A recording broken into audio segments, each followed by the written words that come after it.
Na aula de hoje, nós vamos ver sobre polos e zeros e equação característica de sistemas dinâmicos.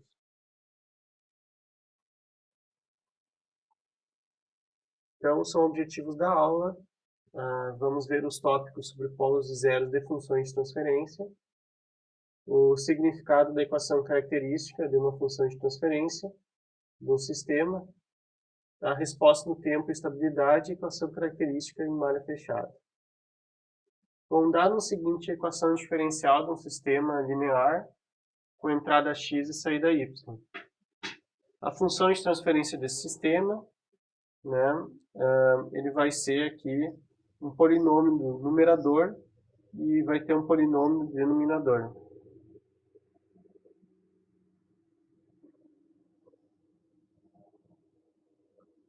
Esses polinômios do numerador e do denominador nós podemos decompor, né, nas suas raízes. As raízes do numerador são chamadas de zeros e as raízes do denominador são chamadas de polos do sistema. Por que são zeros e por que são polos?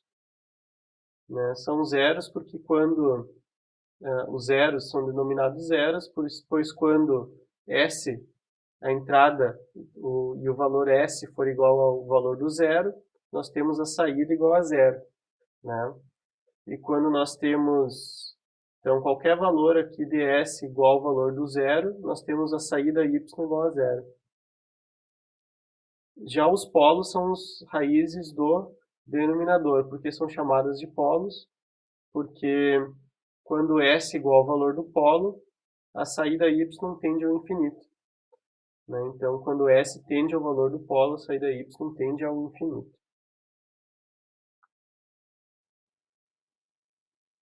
Bom, a gente pode representar polos e zeros de uma função de transferência no plano complexo, em que o eixo real ele vai ser dado pelo... no eixo x nós teremos o eixo real e no eixo y o eixo imaginário. Né? Nós podemos usar esse comando tanto em MATLAB, quanto em Octave, quanto em Python. Na biblioteca de controle Python, nós podemos usar o comando pzmap para analisar isso daí. Né? Aqui em Python, está dentro da biblioteca de controle, né? Nós inserimos aqui o sistema, podemos ter a opção de plotar ou não o gráfico. E a saída dessa função pzmap, ela vai sair um vetor de polos e um vetor de zeros do nosso sistema que a gente colocou aqui como argumento da função. O sistema aqui em função de transferência, né, geralmente representado em função de transferência.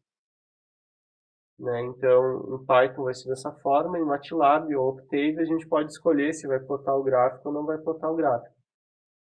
Né, com o gráfico a gente coloca somente dessa forma, pzmap, entre parênteses do sistema, como entrada da função, e sem gráfico, só para sair os valores dos polos e zeros, a gente coloca dessa maneira aqui.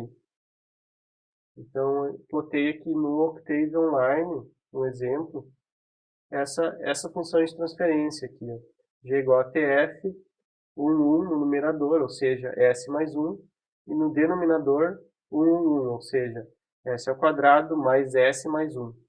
Então, resultou nessa função de transferência aqui, né, no Octave Online. Obtendo dessa forma somente, sem plotar o gráfico, ele mostrou aqui os valores dos polos e do zero, em formato de vetor.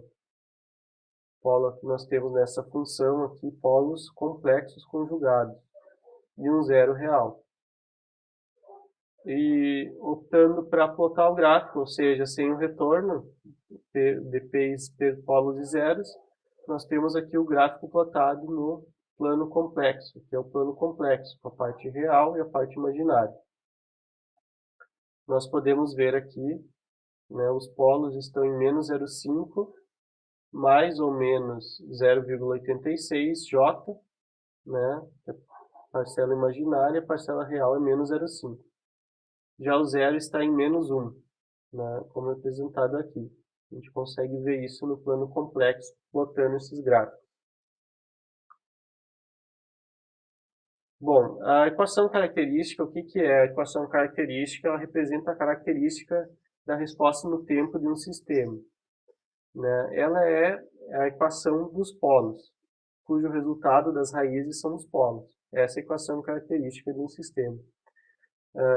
Onde é que estão os polos? Estão no denominador de um sistema, né? Então, igualando o denominador de uma função de transferência igual a zero, igualando com zero, nós podemos, claro, fazer a decomposição aqui nas raízes, que são os polos. Essa aqui é a equação característica de um sistema, aqui representado no domínio da frequência em Laplace. Bom, então a gente sabe, né, que as raízes da equação característica elas são os polos do sistema, né? As raízes da equação característica, claro, que é o polinômio no denominador. E os polos, então, eles vão revelar a característica da resposta do tempo do sistema, né? A gente vai ver isso, né, pela transformada inversa de Laplace, né, como vocês já viram, né? Mas fazendo separação por frações parciais, a gente pode ver isso de maneira mais explícita. Então, fazendo a separação da função de transferência por frações parciais, né? A função de transferência original, aqui, polinômio de numerador e denominador, nós podemos separar aqui em polos e zeros, né? Multiplicação dos polos e zeros, né? E separando por frações parciais, a gente vai ter aqui esse sistema com resíduos e polos, né? Mas claro que podemos também ter polos duplicados, e vai multiplicar o quadrado aqui, né? Então, digamos que todos os polos sejam diferentes, vai mostrar nesse formato aqui.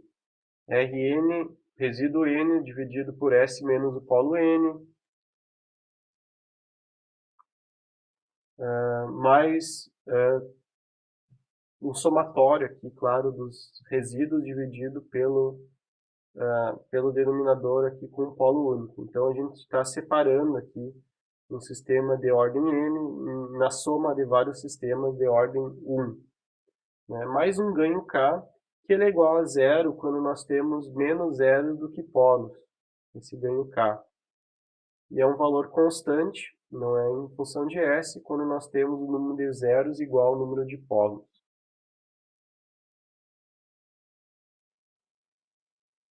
Como a gente faz separação por frações parciais de maneira em software, né? No MATLAB e no Octave nós usamos esse comando aqui, que é o residual. Ele converte aqui polinômio, não converte sistema diretamente. A gente tem que usar os polinômios do numerador e do denominador. Ele vai converter aqui no vetor de resíduos, de polos e de ganho, RPK. E também ele faz o mesmo comando, faz o processo inverso. Entrando aqui resíduo, polo e ganho, nós podemos obter aqui o polinômio do numerador e do denominador. Na biblioteca scipy.signal que a gente consegue fazer esse comando residual no Python. Ele vai converter aqui o polinômio denominador e do denominador em vetores, aqui em formato de vetores, para resíduo, polo e ganho, que são aqui em vetores também. Tem a opção, claro, nesses comandos de, se tiverem polos idênticos, que nós vamos ter a parcela de multiplicar ao quadrado, ao cubo, assim por diante, quando nós temos repetição aqui dos polos, de algum polo real ou imaginário.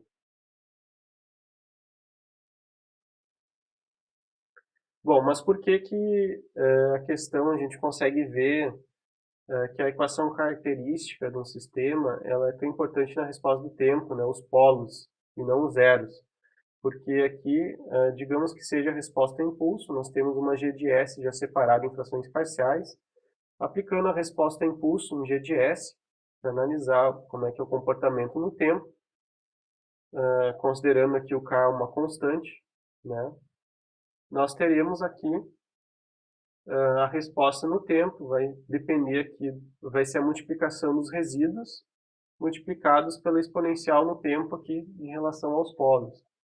Então, Rn e na PNT mais, mais um somatório aqui de resíduos multiplicados pela exponencial nos polos.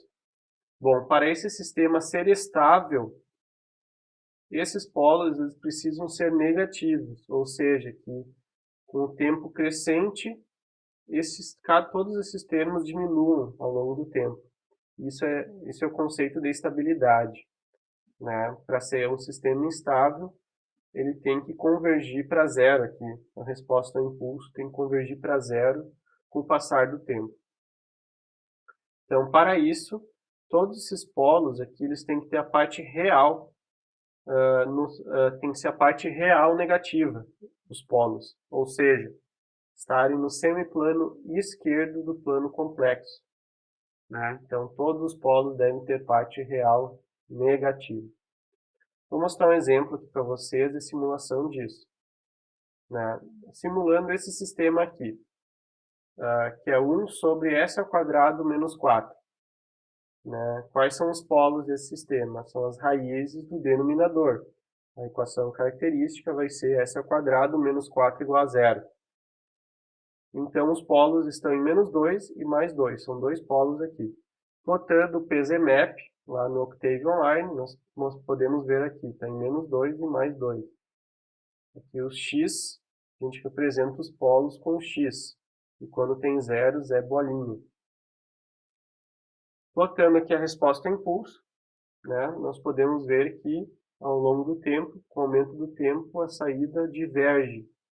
Né, isso daqui é uma resposta instável. Né. Então, exemplo aqui para outro sistema, um sistema, no caso, amortecido, tem polos reais. Obtendo aqui a função de transferência de 1 sobre s² mais 4s mais 2. Fazendo as raízes do denominador, nós teremos aqui dois polos. Aplicando a fórmula de Bhaskara, por exemplo, a gente já consegue aqui. Um polo em menos 3,41 radianos por segundo e outro em menos 0,58 radianos por segundo. Temos dois polos aqui. Então, temos uma resposta, vai ser amortecida, porque vão ser polos reais. Então, e a resposta ela é estável, porque os dois polos tem a parte real aqui, são as duas partes reais aqui dos dois polos, é negativa. Um menos 0,58, outro menos 13,41. Então, na resposta ao impulso, nós podemos ver que tende a zero, ou seja, a resposta é estável. Já outro tipo de sistema instável, que vamos dizer um sistema que está oscilando, né? Ele vai ter polos complexos nesse caso. Então, vamos fazer um teste aqui com a função de transferência 1 sobre s² mais s mais 1. Aplicando aqui o PZMap, o comando, nós podemos ver que tem os polos ali em menos 0,5 mais ou menos 0,86 radianos por segundo. Nós temos polos complexos conjugados, nesse ponto aqui do plano complexo.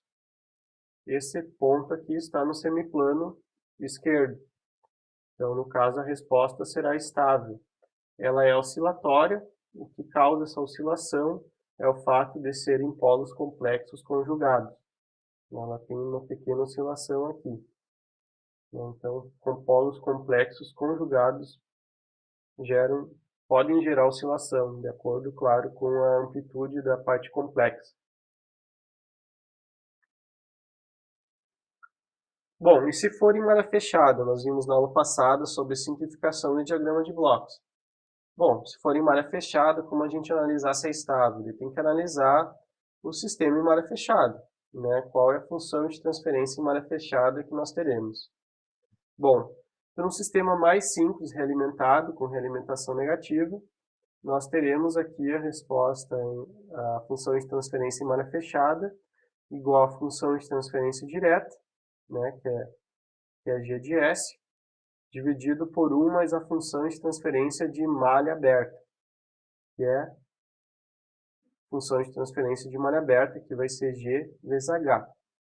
Então, a função de transferência de malha fechada vai ser g sobre 1 mais gh. A gente pode, em Python MATLAB, tem um comando específico para obter função de transferência de malha fechada, que é usar o comando feedback. né? Usando aqui a função de transferência direta e a função de transferência aqui da realimentação H, que geralmente é 1. Né? Então pode ser G,1 também vai funcionar. Então, qual a equação característica? Vai ser, nesse sistema, vai ser 1 mais a função de transferência de malha aberta igual a 0. Esse aqui é o denominador. Né? Então, o polinômio do denominador vai ser esse daqui, que é a equação característica. Ou seja, 1 mais G vezes H igual a 0. Então, os polos em malha fechada, que vão dar a resposta em malha fechada, vão ser aqui as raízes de 1 mais GH igual a 0. As raízes dessa equação aí. Exemplo, vamos fazer um exemplo aqui com o Octave Online. Né? A função feedback no Octave não está implementada, só no Python e MATLAB. Então, usei aqui, no caso, a função, só a multiplicação direta aqui das funções de transferência. Defini a função g e a função h. A g foi 1 sobre s ao quadrado mais s mais 1 e o h igual a 1. Né? Então, a função de transferência de malha fechada ficou g sobre 1 mais g, que é h igual a 1. Essa aqui ficou o resultado da função de transferência de malha fechada. Essa função de transferência de malha fechada, aplicando polos e zeros, né, botando o PZMap, nós vamos ter isso daqui. Existe uma questão curiosa aqui, porque nessa função de transferência de malha fechada, nós teríamos aqui polos junto com outro zero em cima aqui no mesmo ponto, que é o ponto que nós tínhamos originalmente na função de transferência de malha aberta, que é menos 0,5 mais ou menos 0,86J. Né? E aqui apareceu um zero em cima. Esse zero apareceu aqui nesse numerador da função de transferência de malha fechada.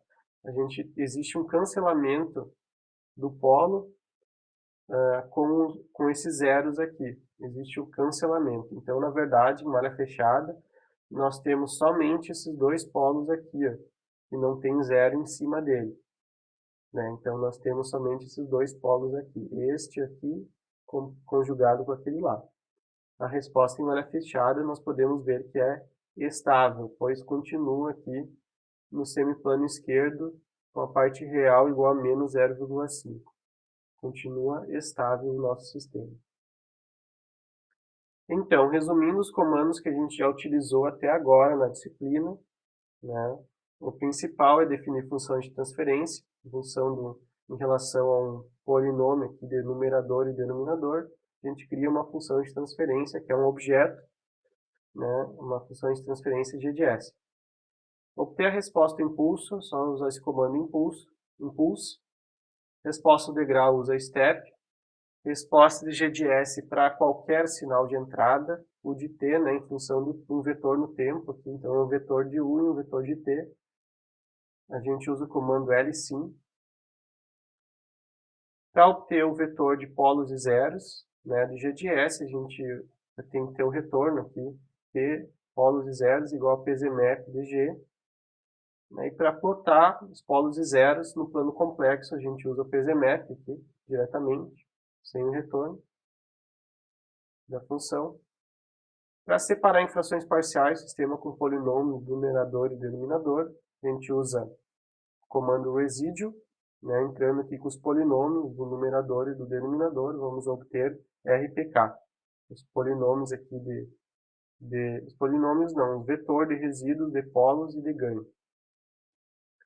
E para criar um sistema realimentado, né, em que o cis1 aqui é a função de transferência direta, e cis2 é a função de realimentação ou um ganho, né? Geralmente cis2 igual a 1.